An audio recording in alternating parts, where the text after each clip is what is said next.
অন্যান্য বিরোধী দলের উচিত দোয়া করা যাতে শেখ হাসিনার সরকার ক্ষমতায় আসে। যদি শেখ হাসিনার সরকার ক্ষমতায় থাকে তাহলে বাংলাদেশ নিরাপদ।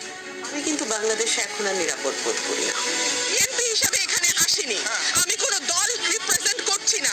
বৈষম্যবিরোধী ছাত্র আন্দোলনের মূল গলা অর্জন যাদের ভূমিকা ছিল, হঠাৎ তাদের পাল্টিবাজি দেখে হাস্যকর মনে হচ্ছে সাধারণ মানুষের। বলছে রুমিন ফারহানার কথা। দেশের এই অস্থির পরিবেশের মধ্যে হঠাৎ হাসিনা সরকারের প্রশংসা করতে দেখা যায় রুমিন ফারহানাকে। সাধারণ জনগণের মধ্যে হাস্যকর ও প্রশ্নবিদ্ধ করছে এই বিষয়টি। এছাড়াও দেশের অস্থিতিশীল পরিবেশের জন্য সাধারণ জনগণ দায়ী করছে উপদেষ্টাদের। সবচেয়ে বেশি লজ্জা লাগে আমরা ওই দুজন ছাত্র যারা এখন উপদেষ্টা চেয়ারে বসে আছে। ভাই তোমরা এদিকে সাবেক প্রধানমন্ত্রী শেখ হাসিনাকে ফেরাতে আওয়ামী লীগের সমর্থকরা রাজপথে বিক্ষোভ মিছিল করছে। প্রিয় দর্শক, দেশের এই বিষয়গুলো আপনি কিভাবে দেখছেন জানিয়ে দিন কমেন্টের মাধ্যমে।